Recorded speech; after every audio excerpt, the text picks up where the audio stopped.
Today on Styrene Modeler's Haven, I use house paint on a model and automotive masking tape.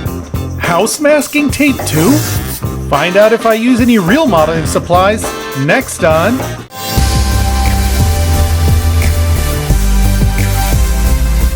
I've been wanting to build a bigger model, and what better than a Victor? And what kit, of course, than the new 1/72nd scale Airfix Victor. Nothing like cracking into a brand new model. So let's get started. Well, with just about every aircraft build, it all starts with the cockpit. Yep, gather up all these parts, dab some paint over here, spray some paint over there. That's a cockpit. But hold on. The kit gives you the option to build this as a recon bird with a camera pack and fuel cells to put into the bomb bay, or as a tanker. Originally I planned to do the recon bird as I found the parts that go in the bomb bay kind of interesting, but then switched gears and decided to go the tanker route. And for the life of me, I can't remember the reason why, but at the time I decided to scrap the cockpit that I already finished and just black out the windscreen so that you couldn't see into the empty void where the cockpit would have been. I even was going to position the air brakes open, but again, just decided to shift gears and close it all up. Maybe because the Victor is such a sexy looking airplane, I just wanted to keep the lines clean. So that brings us here, where I start putting in weights into that empty void so that I can make sure this isn't a tail sitter. Before I can close up the fuselage, I've got to stick in a door, clean up any remaining sprue along the fuselage edges. Even though I am going to close up the bomb bay, I still have to put in some of the internal parts like these bomb bay walls and ceiling, as they help firm up the frame so that the wings aren't going to flex the fuselage. Originally I was going to display the bomb bay open, so I had gone ahead and painted and weathered these parts, so when you see them go in, I hope that helps dispel any of the confusion as to why these parts are painted only to close it up. The last part I have to put together and install in the fuselage before closing it up is the front wheel bay.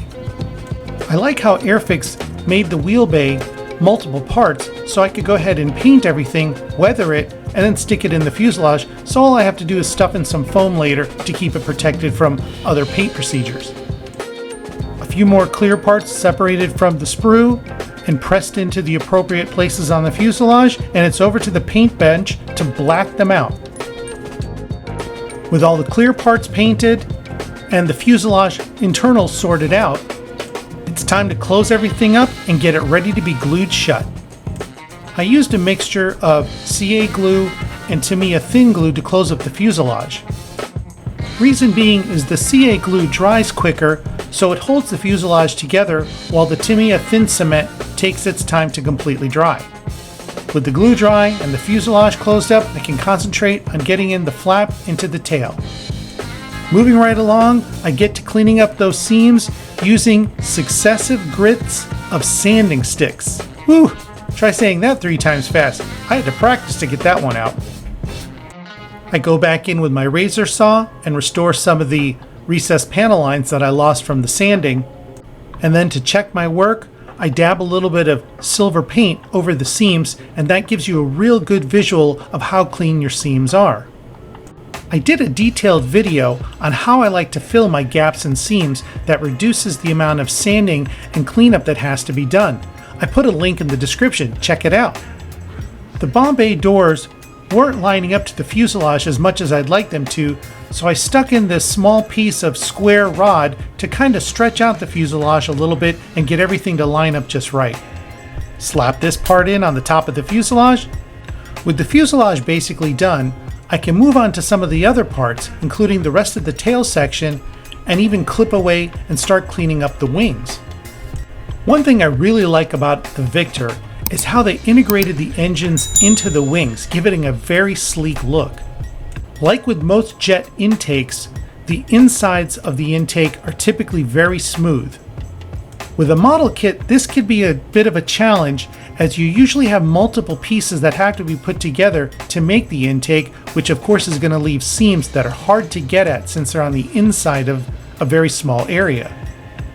And this kit is no exception, with multiple parts making up each side of the intakes. Typically, you can try and do your best to clean up those seams on the insides by filling them up as best as you can and then sanding them down as smooth as possible and hoping for the best. You could also try and find some aftermarket seamless intakes and get rid of the multiple piece intakes from the kit altogether. But I decided to go a different route. I didn't want to spend money on trying to find some seamless intakes. Instead, I was going to smooth out the multiple piece kit intakes without having to use a ton of filler and sanding. If you've been building models for a while, you might be familiar with the paint pour process. The idea is to fill the majority of the intake inseams with any type of filler that you like to use, but you don't have to get it perfectly smooth. You just want to get it mostly filled in. Then you mask off one side of the intakes, trying to create a seal so that it'll be able to hold paint. And then you pour latex house paint, typically white paint, into the intakes until completely full. The idea being that this paint is really thick and it will kind of smooth itself out and completely cover those seams without having to do any additional sanding. I did a complete detailed video on this process that breaks down step by step how to get this done with amazing results. I've left a link in the description. Go check it out. Before I can get those intakes into the wings, I did have to paint a few other odd bits here and there. And I also decided to paint the intakes more of an off-white, since the paint I used to do the paint pour method was kind of a bright white and I wanted to tone that down. Now I can clip away some of the internal structure pieces to get these into the wings so that it has a nice firm hold on the fuselage to wing joint. Drop in these exhaust parts into the back of the wings. And finally, I can glue in those intakes to finish up the engine portion of the wings. I did have to persuade the intakes to fit properly by clamping them all down until the glue dried. And there we have it, a thing of beauty, seamless intakes using the kit parts and some paint that I had laying around the house. Moving right along, we get the bottom half of the wings glued up and clamped until the glue is dry. And we get the last sections of the wing put on that even give you the option of having the flaps positioned however you'd like. The kit is really starting to take shape now. With the majority of the aircraft done and some of the other larger pieces, I gotta go back and start filling in those seams. Nothing crazy here, just using my tried and true method and getting it all smoothed out. Drop in that windscreen over here, the bottom nose canopy over there. Normally I don't put in some of the more fragile parts onto the aircraft until the very end, like the pitot tubes on the ends of the wing, but the plastic in this kit is fairly flexible and I thought it'd be good enough that I wouldn't have to worry about breaking these off through the painting and assembly process by putting them in now. They're an integrated part of the wing ends and I wanted to have a nice, seamless, smooth finish to it. Getting real close to one of the major milestones in any model build, getting it ready for primer. But before that, I have to mask off all the canopy parts. I take my time using several sections of small masking tape and get it all ready for primer. We're finally at the paint bench. Before we spray anything on the model, we want to give it a good wipe down with 99% rubbing alcohol. This will get rid of any of the dust and fingerprints still on the plastic that would keep the primer from sticking down.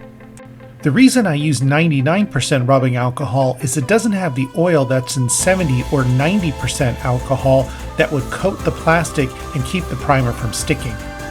With the airbrush loaded with my favorite go-to primer, it's time to spray this thing down. This is one of my favorite phases of building a model, as it puts all those parts and pieces together into one uniform shape so I can see all my hard work come out into one beautiful looking model. I use Style & Res primer as it dries quickly and I can accelerate that drying by using a hairdryer. This allows me to paint one side, dry it, flip it over, and paint the other side all in one sitting at the bench. Typically, no matter the quality of the kit or how well it went together, the primer usually shows some seams that still need to be gone over and repaired. That's why it's always a good idea to put down a layer of primer, as this will uniform the surface and allow you to see any flaws that you can go back in and repair. With the repairs done, I take it back to the paint booth and lay down another layer of primer to check my work. Everything's looking good, all the seams are sorted out, but before I can get to painting the model, I have to give it a light sanding, as the Style & Res primer does give it a little bit of gritty texture, and a quick wet sand will smooth everything out. Alright, we can get to applying the camo. Being a tanker, I didn't want to do any heavy weathering. I just wanted to give the paint an effect of being worn down a little bit and sun faded. So the first step in accomplishing this is to paint the entire model black. With the black down, I come back in with white and highlight all the individual panels. I don't do this in a uniform pattern. Rather, I vary the contrast of the white on each panel, breaking it up a little bit so that when the camo goes on, it's going to have an uneven, faded effect.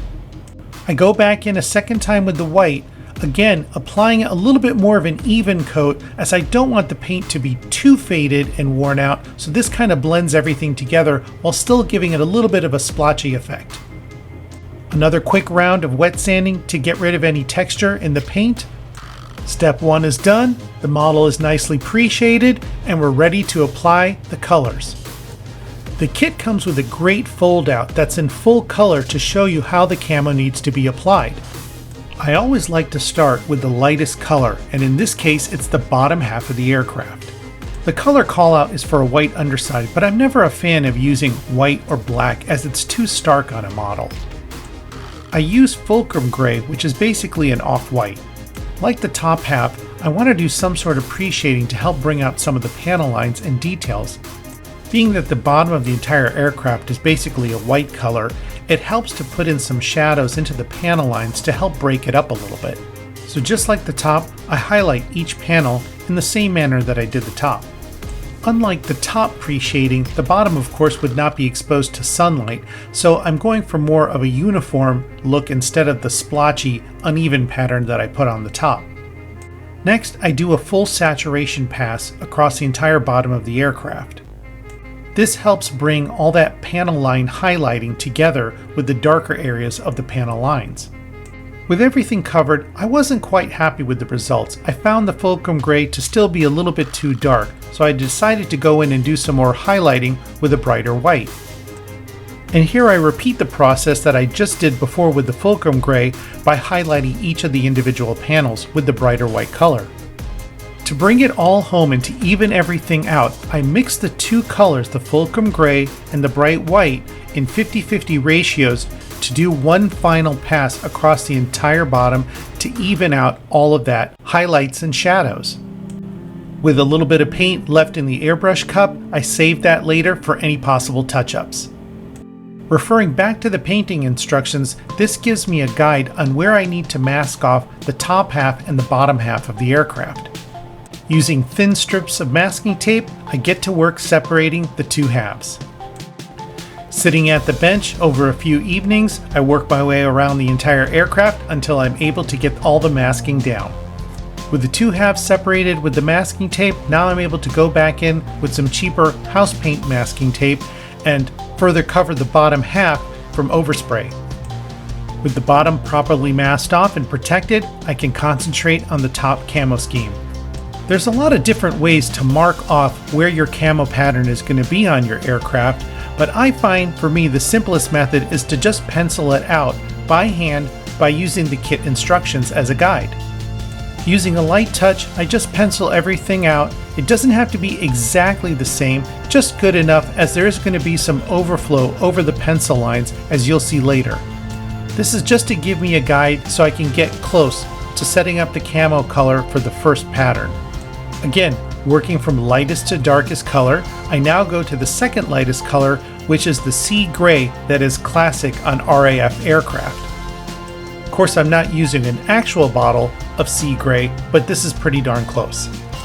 With the pencil lines as a guide, I am able to freehand the camo pattern in, and it's okay if it goes over the pencil line a little bit. I just need to keep it basically within the lines. I still want that pencil line to show through even if I go over a little bit, as it's going to help me mask off on the next step. And here we have the finished product. I've got a nice little bit of pre-shading showing through that paint, and I can still see just a hint of the pencil line for the next step. The camo pattern calls for a hard edge between the two different colors. I started by using Tamiya's flexi tape as it's vinyl based and has a little bit of stretch to it. I can easily mask off between the two colors using the previous pencil lines I put in, but we've got some curvy camo patterns here, so I need to find some flexible masking tape. And I'm not sure if the roll I had was maybe just a little bit too old or a little bit too wide, but within 24 hours of putting the tape down, it started to peel up. So I decided to pitch the old Tamiya tape and try something different. Enter automotive pinstripe masking tape. Like the Tamiya tape, this is vinyl based and has a lot of stretch to it. The tape I got came in 6 different rolls of different sizes, so I had a lot of tape here to play with. Before putting this masking tape down, I decided to put a gloss clear coat over the entire model to help make that vinyl tape stick down a little bit better, especially over the tighter curves. With the clear coat down, I went to work with the new masking tape, and let me tell you, this stuff worked like a dream. It conformed to even the tightest turns, swirls, and curls in the camo, and it never lifted up the entire process of painting the second color. By using the pencil line, I was able to mask out the entire camo scheme on the aircraft in a couple of sessions at the bench. I did a full detailed video on my experience using this masking tape. I put a link in the description. Check it out. With the camo scheme masked out with the fine masking tape, now I need to go in and fill in all the areas that I don't want to get any overspray. Using standard Tamiya masking tape, taking my time, over a few sessions at the bench, I was able to mask off the entire aircraft and have it ready for the second color of camo. Using a tin of Humbrol paint that was 40 plus years old, I was actually able to revive this paint by stirring it back up, putting a little bit of thinner, and laying it down on the entire aircraft. Having the paint thinned 70% thinner to paint, I gradually applied it so that it would let the pre-shading show through to give a little bit of that wear effect I was trying to accomplish. Because I did use 40 plus year old paint, I didn't want to take any chances, so I went ahead and sealed it in with a little bit of all-clad clear base just to protect the paint. With everything looking the part, we get to one of my favorite tasks of building models, demasking. It's so gratifying to see how the paintwork turned out as you peel away all that masking tape. To lock everything in and to even out the different sheens between all the paint, I went ahead and sprayed everything down with a little bit of matte varnish. Now I can concentrate on masking off some of the other areas of the aircraft, things like the wheel wells, and even some places in the camo scheme that I had to go back in and make some repairs. With all the minor details painted, we can get on to the decals. Oh, wait a minute! It's a good idea to hit the entire aircraft with a gloss clear coat so that the decals have a smooth surface to stick down to. With the Victor slicked down and ready for decals, we can keep on moving. Airfix wasn't kidding around when they printed up their decal sheet for this kit. No matter which version of aircraft you decide to build out of this kit, you're going to have well over 100 decals to apply. Well, time to gather the troops and get to work. For the majority of the decals out there, you're going to need a decal setter. This allows you to move the wet decal around without it sticking down too quickly. Water doesn't tend to work as water has tension and your decal will kind of float on top of the model. The setter doesn't have that tension, so it lets that decal sit on the surface of the model. Once you get your decal set in position, you need a decal solvent. This helps soften the decal so that it will get into all the nooks and crannies and adhere to the model's surface tightly. Once dried, this gives the decal of the appearance of being painted on and not just a sticker sitting on top of the model. When applying the solvent, especially some of the stronger ones, the decal will start to wrinkle up and you might freak out if this is your first time, but don't worry and don't touch it. Let the decal completely dry, usually 8 hours to 24 hours. When you come back, you'll notice that the decal has completely flattened out, sucked down into all the details, and looks painted on. Alright, so time to do this 149 more times. Some decals over here, a few over there. I had to get creative on how to balance the model while applying these decals. A few more sessions at the bench, and a few more, and a few more, and we finally get this thing decaled up. To protect the decals from handling, weathering, and the oh-so-dreaded silvering, I shoot the entire model with another coat of the gloss clear to lock everything in. I'm keeping the weathering to a minimum on this, being a tanker. I'm just going to go over the entire aircraft with a dark brown pin wash in the panel lines. This will help bring out a little bit more of that detail on such a large model. If you want to learn more about how I do pin washes, I did a full detailed video on this exact process. You can check it out. I've left a link in the description. We're getting to the end of this build, and I need to lock in all that hard work and protect the finish from any future handling, so I hit the entire model with one last coat of a matte varnish. It's down to a handful of the smaller parts to complete this build. A fuel tank over here, a refueling pod over there, some more fuel tanks. I also wanted to place the main landing flaps in the down position to give this model a little bit of visual interest. And we can't forget the landing gear to get this thing on its own legs.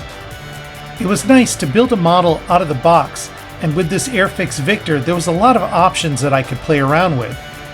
This should make an eye-catching addition to my display case due to the size of the model and the subject matter.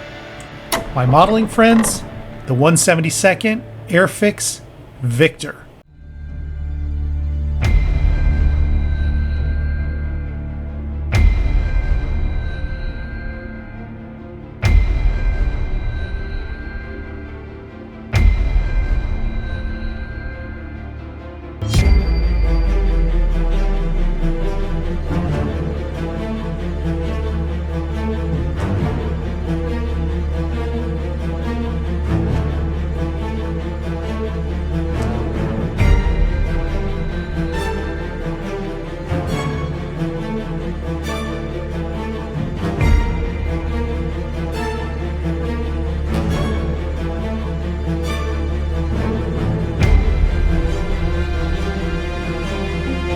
I hope you've enjoyed this build and you've been able to take some tricks and techniques away that can inspire you on your next build.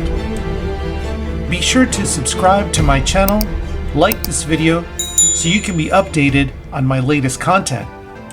Was there a product in this build that you'd like to get your hands on? Well, we can help each other out. You can find links of products down in the description, and if you click those links and make a purchase, I get paid a small commission at no cost to you. Thank you. Did you know I have an eBay store where I sell new and vintage model kits? Check out my ever-changing inventory of model kits, and you can get 10% off by using the code YouTube10 at checkout. Be sure to watch some of my other build videos, including this 48 scale Hasegawa Mert. Thanks for watching.